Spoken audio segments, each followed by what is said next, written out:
শুভ সকাল বন্ধুরা। আজ হলো 19 জুন, 4 আষাঢ়, শুক্রবার। আজকের সকালের বিশেষ বিশেষ খবর হলো মালিডহর বদরপুর সড়ক সংস্কার শুরু 10 দিনের মধ্যে, ঘোষণা মন্ত্রী কৌশিক রায়ের। এনএইচআইডিসিএল কর্তাদের সঙ্গে পর্যালোচনা বৈঠক। এমআরআইএ বাজেট জট, বরাকের বাকি প্রকল্প দ্রুত রূপায়ণে জোর মন্ত্রী কৃষ্ণেন্দুর।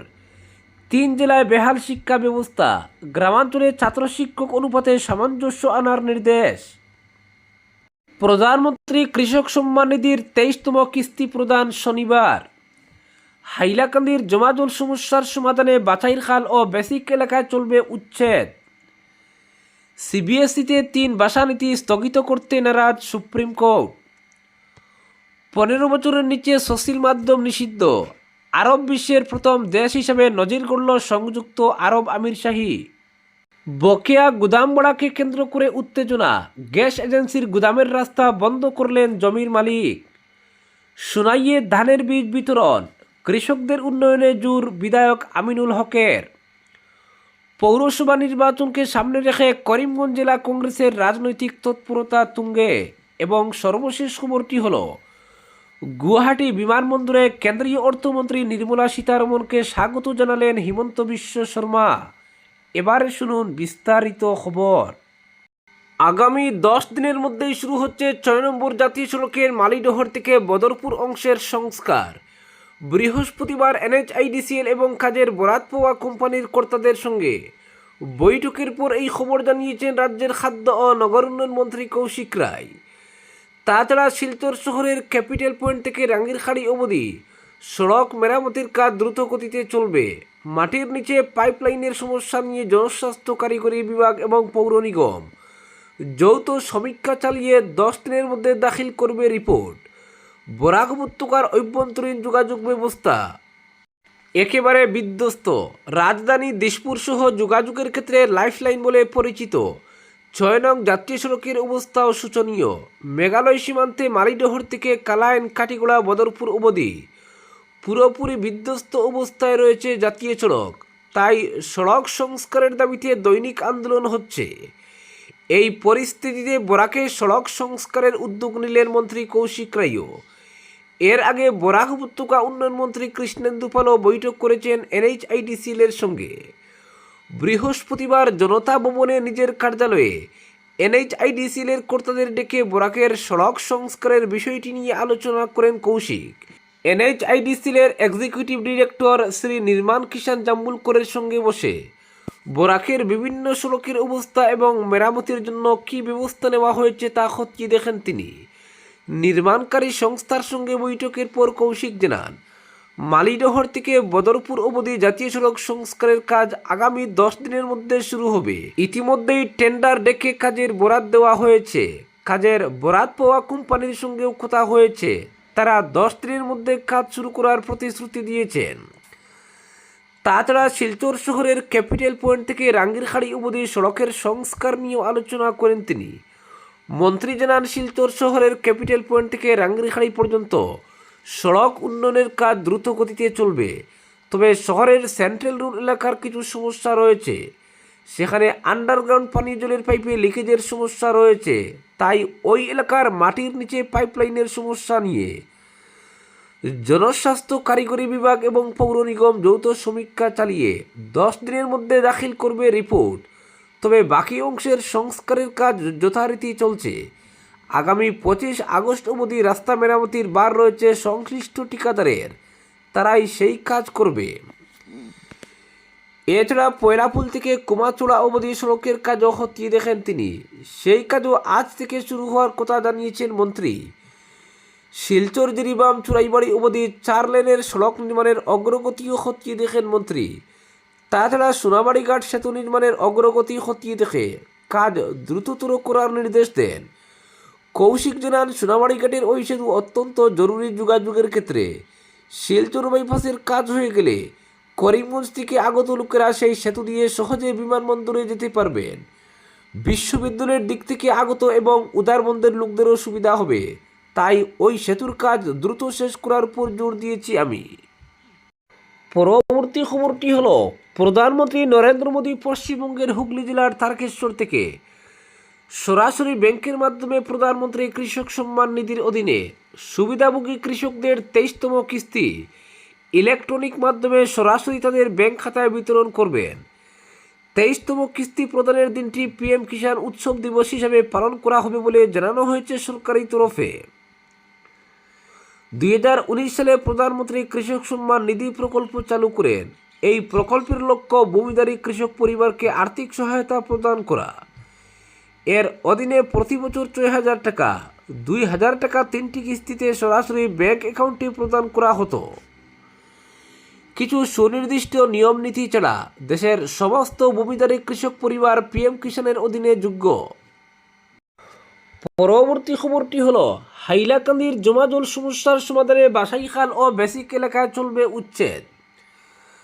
হাইলাকান্দি শহরের দীর্ঘদিনের জমাজলের সমস্যার স্থায়ী সমাধানে মাস্টার ড্রেনেজ প্রকল্প বাস্তবায়নের আগে জল নিষ্কাশনের প্রধান পথগুলোকে দখলমুক্ত করতে ব্যাপক উচ্ছেদ অভিযান চালানো হবে। বিশেষ করে শহরতলির লক্ষ্মীরবন এলাকার বাছাইখাল এবং বেসিক পয়েন্টে এসপি বাংলো সংলগ্ন এলাকার জল নিষ্কাশন ব্যবস্থাকে পুনরুজ্জীবিত করার লক্ষ্যে বিশেষ পরিকল্পনা গ্রহণ করা হয়েছে। এর মাধ্যমে শহরের বৃষ্টির জল বাছাইখাল ও দলেশ্বরী নদীতে দ্রুত নিষ্কাশনের ব্যবস্থা করা হবে। বৃহস্পতিবার হাইলাকান্দিতে সংবাদ মাধ্যমের সঙ্গে কথা বলতে গিয়ে একথা জানান স্থানীয় বিধায়ক মিলন দাস।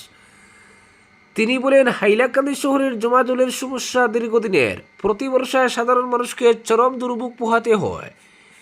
এই সমস্যার সমাধানে তিনি পৌরপতি মানব চক্রবর্তীকে সঙ্গে নিয়ে মুখ্যমন্ত্রী হিমন্ত বিশ্ব শর্মার সঙ্গে সাক্ষাৎ করে স্থায়ী সমাধানের আবেদন জানিয়েছিলেন। এর পরিপ্রেক্ষিতে মুখ্যমন্ত্রীর নির্দেশে গুয়াহাটি থেকে একটি বিশেষজ্ঞ দল হাইলাকান্দিতে এসেছে। তারা শহরের 16টি ওয়ার্ড সহ শহরের বিভিন্ন গুরুত্বপূর্ণ এলাকা পরিদর্শন করেন।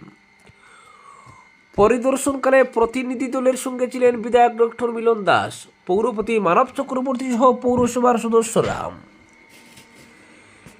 ইঞ্জিনিয়াররা শহরের বিভিন্ন এলাকা ঘুরে জল নিষ্কাশন ব্যবস্থার বর্তমান অবস্থা পর্যালোচনা করেন। তারা একটি আধুনিক মাস্টার ড্রেনেজ প্রকল্পের প্রাথমিক পরিকল্পনা প্রস্তুত করেন। পরবর্তীতে আবর্ত ভবনে বিভাগীয় আধিকারিক, ইঞ্জিনিয়ার, পৌরপতি এবং জনপ্রতিনিধিদের নিয়ে একটি পরিকল্পনা বৈঠক অনুষ্ঠিত হয়।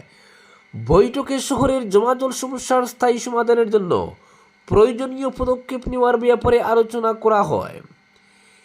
এ ব্যাপারে বিধায়ক ডক্টর মিলন দাস মাস্টার ড্রেনেজ প্রকল্প বাস্তবায়নের আগে সরকারি জমি এবং জল নিষ্কাশনের রাস্তা দখলমুক্ত করতে হবে বলে ঘোষণা করেন। এজন্য সমস্ত অবৈধ দখলদারদের উচ্ছেদ করা হবে বলে তিনি জানিয়ে দেন। খুব শীঘ্রই দখলদারদের বিরুদ্ধে প্রশাসনিক উচ্ছেদ অভিযান শুরু হবে। এ ব্যাপারে তিনি আরও বলেন, শুধু ড্রেন নির্মাণ করলেই সমস্যার সমাধান হবে না। প্রথমে জল নিষ্কাশনের ব্যবস্থা করা সহ সরকারি জমি দখলমুক্ত করতে হবে, তারপরে ড্রেন নির্মাণের কাজ শুরু করতে হবে বলে তিনি জানান। বিধায়কের মতে সরকার এ ব্যাপারে গুরুত্ব সহকারে কাজ করছে। বিধায়ক আরও জানান, শহরের ভবিষ্যৎ জলাবদ্ধতা রোধে একটি সুপরিকল্পিত মাস্টার ড্রেনেজ ব্যবস্থা গড়ে তোলা হবে এবং প্রকল্প বাস্তবায়নে প্রয়োজনীয় সব ধরনের প্রশাসনিক ও কারিগরি পদক্ষেপ গ্রহণ করা হবে। তার মতে দীর্ঘদিন ধরে জমাজলে ভোগা হাইলাকান্দিবাসীর কাছে এই উদ্যোগ নতুন আশার সঞ্চার করেছে বলে তিনি জানান।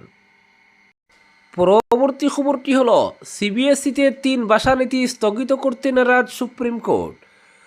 নবম শ্রেণীর পড়ুয়াদের জন্য 3টি ভাষা অধ্যয়ন বাধ্যতামূলক করার কেন্দ্রীয় মাধ্যমিক শিক্ষা পরিষদের নীতির বাস্তবায়ন রুখতে অন্তর্বর্তী নির্দেশ দিতে অস্বীকার করল সুপ্রিম কোর্ট। বৃহস্পতিবার প্রধান বিচারপতি সূর্যকান্ত এবং বিচারপতি বি মোহনার বেঞ্চ জানিয়ে দেয়, বিষয়টি নিয়ে ইতিমধ্যেই বিস্তারিত শুনানি হয়েছে, ফলে এই মুহূর্তে কোনো অন্তর্বর্তী সুরক্ষার প্রশ্ন নেই। একটি স্বেচ্ছাসেবী সংস্থার দায়ের করা আবেদনটি একই বিষয় সংক্রান্ত অন্যান্য বিচারাধীন মামলার সঙ্গে যুক্ত করে আদালত নির্দেশ দেয়। শুনানির সময় আবেদনকারী সংস্থার আইনজীবী জানান, তারা 3 ভাষানীতির বিরোধিতা করছেন না, বরং এর বাস্তবায়ন প্রক্রিয়া নিয়ে আপত্তি তুলেছেন। এ সময় প্রধান বিচারপতি হালকা মেজাজে সংস্থার নাম নিয়ে প্রশ্ন তুলেন এবং বলেন, এমন নাম কি আদালত বা সাধারণ মানুষের মনে কোনো ভয় সৃষ্টির জন্য রাখা হয়েছে? জবাবে আইনজীবী জানান, এটি 2013 সালে প্রতিষ্ঠিত একটি পুরনো ট্রাস্টের নাম। তিনি আরও বলেন, কেন্দ্রীয় মাধ্যমিক শিক্ষা পর্ষদের 15 জুনের মধ্যে ওই নীতি বাস্তবায়নের বিস্তারিত নির্দেশিকা প্রকাশ করার কথা ছিল। তবে আদালত মামলাটির পরবর্তী শুনানির দিন ধার্য করেছে 14 জুলাই। সেদিন অন্যান্য সংশ্লিষ্ট আবেদনগুলির সঙ্গেও একত্রে শুনানি হবে। পরবর্তী খবরটি হল, বকেয়া গুদাম ভাড়া পরিশোধ না করার অভিযোগে কালাইন এলাকায় অবস্থিত একটি ইন্ডিয়ান গ্যাস এজেন্সির গুদামের প্রবেশপথ বন্ধ করে দেওয়ার ঘটনায় চাঞ্চল্যের সৃষ্টি হয়েছে। অভিযোগ, জমির মালিক কুমারজিৎ দেব বৃহস্পতিবার এক্সকেভেটর দিয়ে রাস্তার সামনে নালা কেটে গুদামে যাতায়াতের পথ বন্ধ করে দেন।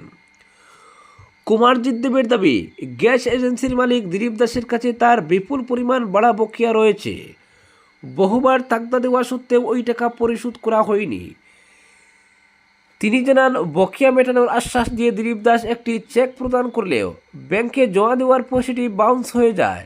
এ ঘটনায় তিনি ইতিমধ্যেই আইনি পদক্ষেপ গ্রহণ করে মামলা দায়ের করেছেন।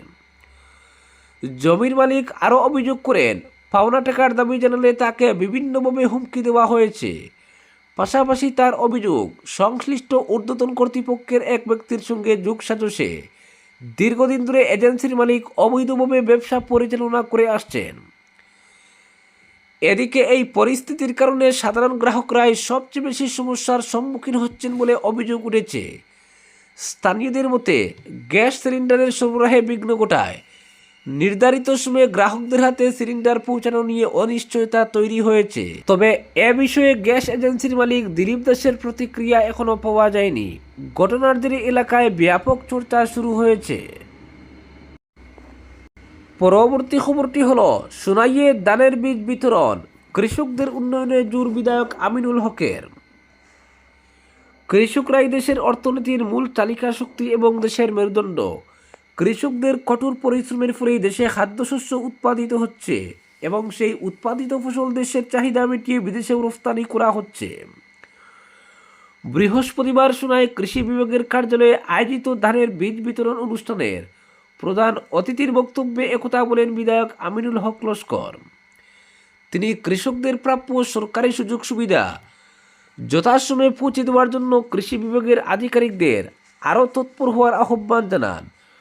পাশাপাশি কৃষকদের কল্যাণে সরকার পরিচালিত বিভিন্ন প্রকল্প ও কর্মসূচি সঠিকভাবে বাস্তবায়নের উপর গুরুত্ব আরোপ করেন। অনুষ্ঠানে উপস্থিত বিভাগীয় এসডিও জয়নাল আবেদিন কৃষকদের উদ্দেশ্যে সচেতনতামূলক বক্তব্য রাখেন।